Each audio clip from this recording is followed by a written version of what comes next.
आगे कहिया ही नहीं गए। अरे आज तो अली है, की बात है बोल। एक बात कहिया हो। हाँ बोल ले। बड़ी दुबरा गली है।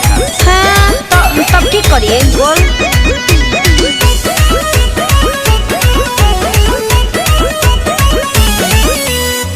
मामू घर दोबारा आई गेली माने हमारा बात गे चिकनाई जाइमी। अरे कैसे रे। मामू घर दोबारा आई गेली माने हमारा बात गे चिकनाई जाइमी। खैमी जहिया भैंसिया के दूध के मोटाई जाइमी। चल हाँ खैमी जहिया भैंसिया के दूध के मोटाई जाइमी।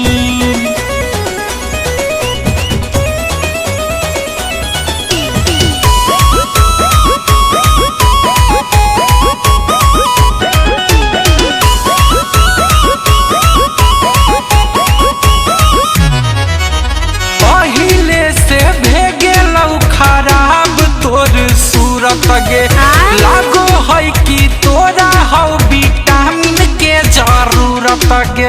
चल अपन विटामिन अपने पास रख। पहिले से भेगेलौ खराब तोर सूरत गे लागो है कि तोरा हौ विटामिन के जरूरत गे। तोरा की दिक्कत लगमी हीरोइन तू काजल हमारा पाली छौरी छाई जइबी। लगमी हीरोइन तू काजल हमारा पाली गे छौरी छाई जइबी। अच्छा खैमी जहिया भैंसिया के दूध गे मोटाई जइबी। ज्यादा नहीं सिखा। खैमी जहिया भैंसिया के दूध गे मोटाई जइबी।